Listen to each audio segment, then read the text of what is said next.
Wanda Hawley was a big silent star of the 19 teens and 20s, but after making just a few talkies, she retired. Why? Join me as I investigate. Wanda Hawley was born as Wanda Pittak in 1895 in Scranton to Robert and Martha Pittak, who were German immigrants. When she was young, her family moved to Bremerton, Washington.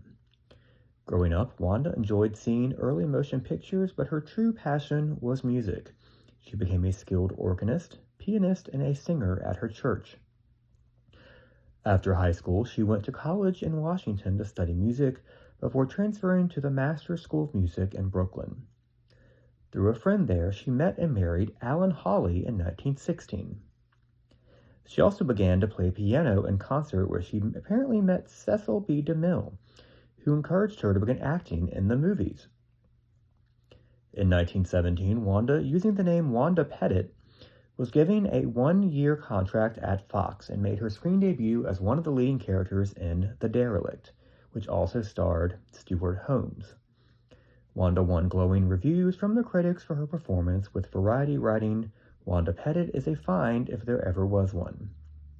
Wanda was off to an incredible start in motion pictures and starred in 5 more movies at Fox before she was noticed by Douglas Fairbanks, who recruited her to be one of his leading ladies in his 1918 comedy Mr. Fix-It. In addition to this being an excellent film, it also was important because it was the first time Wanda began to be credited by her married name, and it resulted in her being signed by Paramount. DeMille immediately began casting her in several pictures once she got to Paramount, including Old Wives for New, Can't Have Everything, and For Better For Worse, which survives and saw her star opposite Elliot Dexter, Tom Frohman, and Gloria Swanson. In 1919, Wanda also starred with Wallace Reed in the comedies You're Fired and The Lottery Man. That same year, she also completed a film adaptation of the hit play Peg o' My Heart, in which she played the title character, but the film was sadly never released due to legal disputes between Paramount and its author. Wanda entered the 20s at the top of her game at Paramount, making several films at the home studio and its subsidiary studio, Real Art Pictures. It was a very busy year for her in 1920, and she starred in The Tree of Knowledge, Double Speed, which was another Wallace Reed comedy, The 6 Best Sellers, Mrs. Temple's Telegram, Food for Scandal, Held by the Enemy, Her Beloved Villain, Her First Elopement, and Miss Hobbs. All of these pictures appear to have been critical and commercial hits, with Wanda continuing to receive praise for her acting. 1921 proved to be just as exciting for Wanda. In addition to starring in several of her own vehicles like The House That Jazz Built, Wanda gave what many believe to be her best performance in DeMille's all-star cast masterpiece, The Affairs of Anatole. In it, Wanda played Emily, an old friend of the title character who was played by Wallace Reed. Anatole attempts to rescue Emily from her life of being a kept woman. The New York Times called her performance in the picture fascinating. In 1922, Wanda was still a top star at Paramount. She starred in Bobbed Hair, Too Much Wife, Burning Sands, and The Young Raja, which also starred Rudolph Valentino. The last 2 films apparently got mixed reviews.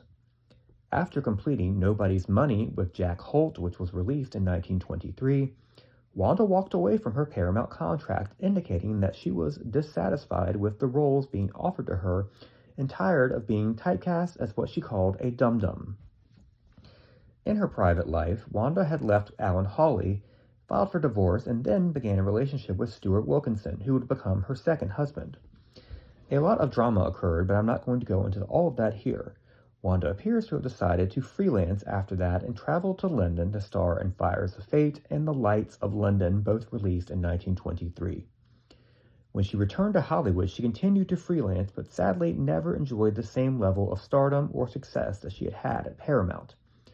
Although she did star in several films for the next 3 years at various studios and still gave her usual fantastic performances in each of them.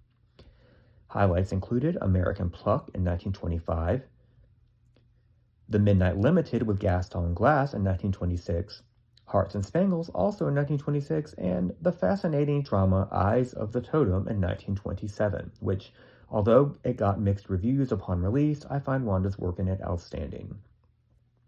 Wanda then took a few years off from the screen. I can't find a ton of information on what she did in the meantime, although one source indicates that she was set to star in a play in 1929, but was fired from production due to a growing battle with alcoholism. In 1931, Wanda starred in two B-Western talkies with Buffalo Bill Jr., aka Jay Wilsey, at the Poverty Row West Coast Pictures Studio. Trails of the Golden West was the first one, and the second was the surviving Pueblo Terror, which is available on DVD from Alpha Video. I was fortunate to find a copy of Pueblo Terror available to buy and can say that Wanda did fantastic work and her voice was great. The film concerned a hero falsely accused of murder, with Wanda playing Helen Weston, the niece of a wealthy man who was also mixed up in the drama. Helen ends up developing a romance with the hero, who was played by Buffalo Bill Jr. Wanda was absolutely delightful in this movie and stole every scene in which she appeared. If you can find a copy of this DVD online, I highly recommend purchasing it. Ultimately, Pueblo Terror appears to have been Wanda's final film, although some sources indicate that she appeared in a film in 1932 called The Crooked Road, but I cannot find any information about it, and some folks on Nitrateville question the film's existence. So what did Wanda do after leaving the movie business? One picture magazine indicates that Wanda was spotted by a fan working at a cosmetics counter in late 1931.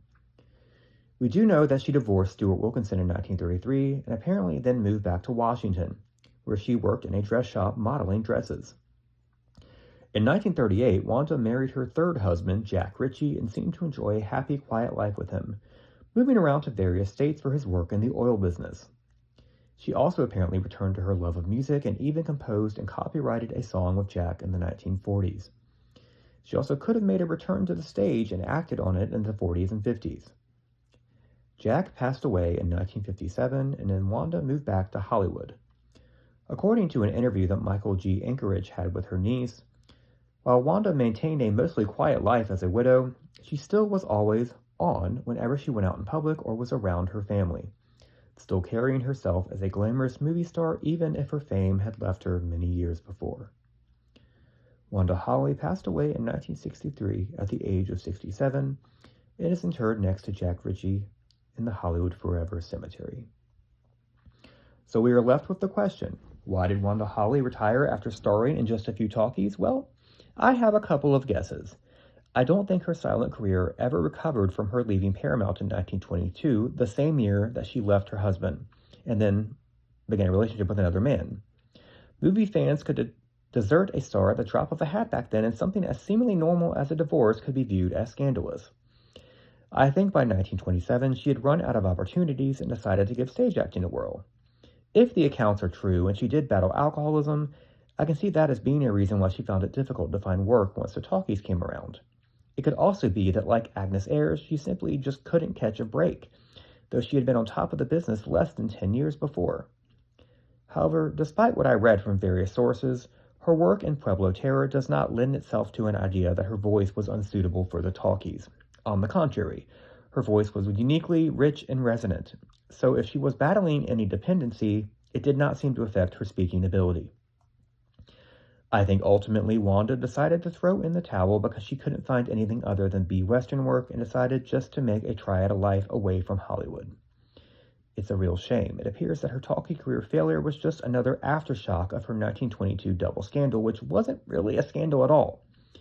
She bravely chose to walk away from Paramount when she wasn't getting the role she thought she deserved, a move that worked well later for people like Bette Davis, Olivia de Havilland, and Joan Crawford.